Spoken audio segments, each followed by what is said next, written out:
Hello YouTube, I'm Music Kev, and welcome to Zelda Month. I'll be uploading one video a day on either this channel or my other channel.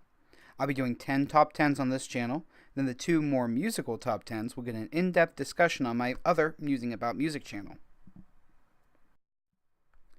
Today's top 10, in case you don't read the videos that you click on, is top 10 races in Zelda games. I'm just going to start with who's not on this list. Number 1, Hylians. Ooh, look at me, I'm a human with pointy ears, but not an elf. That's dumb. Number 2, Uka. I think that's what it's called, but kill it with fire. And 3, I really wanted the dragons to be good, but they're derpy. Skyward Sword, you ruined dragons. Go stand in the corner. Okay, moving on to the actual list. Number 10. Number 10 is the Minish. They're just so cute. I just want to hold them. Though it would probably be unethical to consider them as a pet. They have a strong relationship with the Hylians, but they did produce the villain Vadi.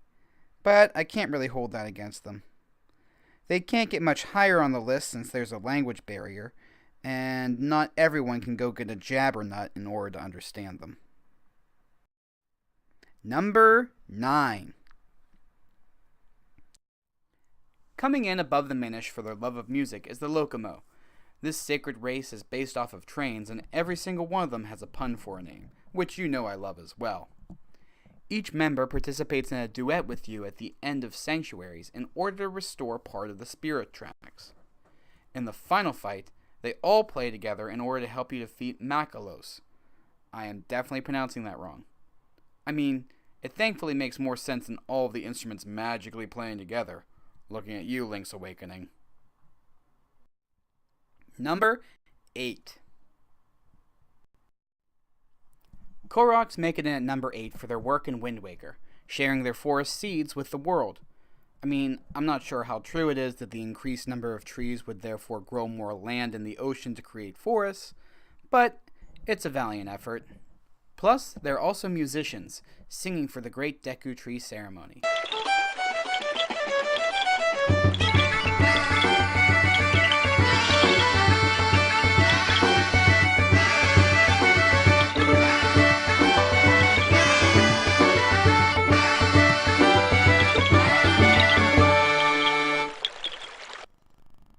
Of course, they have to be lower on the list because of their Breath of the Wild iteration.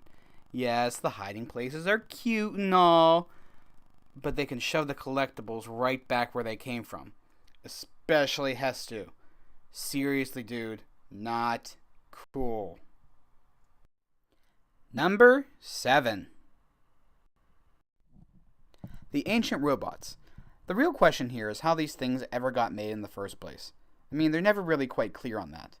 Obviously, they can reproduce themselves, but maybe the Lion-Eru dragon made the first ones. Anyway, although these guys can only live through reactivating time stones scattered throughout the desert, they are actually really cool. 3 are even pirates, though 2 of them are mid-bosses. It also deserves mentioning that one was passed down through generations before being revived without the use of time shift zones. Anyway, Escort's quests aside, these guys are cool. Number 6.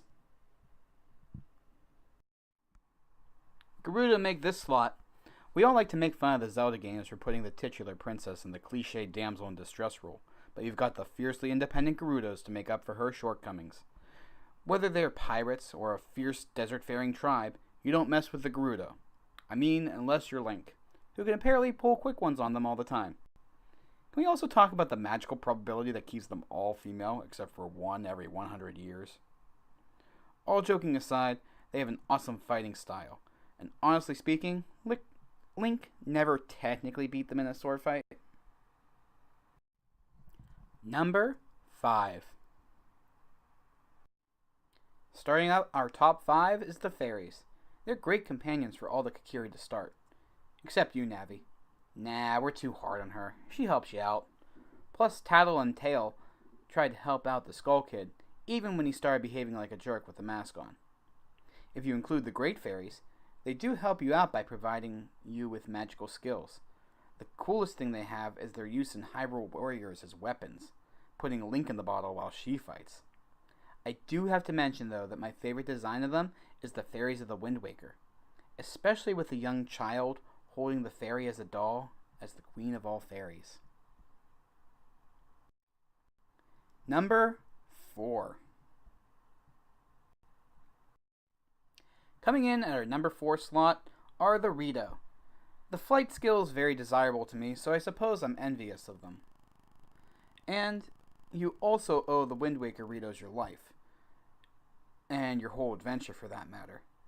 It's a shame that they got stuck being post people. But I suppose it only makes sense as they can fly across the ocean to actually do the job. Ritos in the Breath of the Wild have some really cool designs, even if their chief made me instinctively want to button mash through the entire conversation. Number 3. Zoras crest the top 3 for their awesome designs over the years. They were surprisingly absent during the Wind Waker, despite their aquatic nature, unless of course that's what Fishman is supposed to be. I also really like it that they have a band of their own. I wonder if they have any different music that they have to play underwater. Anyway, again, the Breath of the Wild designs are really awesome. Manta rays, sharks, all completely unique. It makes a lot more sense than everyone looking the same. They definitely lose some points for the King in Ocarina of Time, though. Stupid. Fat. King. Get out of the way. I'm not going to continue this. The video is going to be too long as it is. Number 2. The Sheikah may be all dead in most instances of the storylines, but they definitely saw themselves redeemed in Breath of the Wild. These awesome ninja not only managed to successfully protect the Princess Zelda, but they designed some pretty awesome challenges for Link to prove his worthiness as he became more powerful. I had to do a little bit of additional research to see if they were actually a race and not a tribe. They all have red eyes to distinguish them from the Hylians, so they're not technically the same. These Shadows of the Hylians really know what they're doing. Number 1. The number 1 slot goes to the Gorons.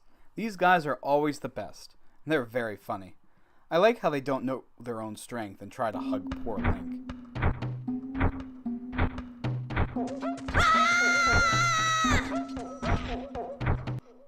I also think they have had some awesome designs across the years. It's important to give credit to the Goron the size of a mountain that makes you the best knife, or sword in the game. These guys also have all the best sports events. I already mentioned the Goron wrestling matches yesterday, but there's also a Goron racetrack for rolling races. I also really enjoy the fact that the Gorons accept you into their brotherhood, and I've got to put my bros as number 1. Thanks for watching my ramblings about my favorite races from Zelda games. Did I leave your favorite out? Did I let something that didn't belong on my list on it? Let me know your favorites in the comments below. And of course, like this video so that I know I've done well. If you want to see the rest of my lists, the playlist is over here. If you want to see my gameplay of Zelda, Link Between Worlds, it's over here. Make sure you subscribe to stay up to date on all of my videos for Zelda Month. See you tomorrow!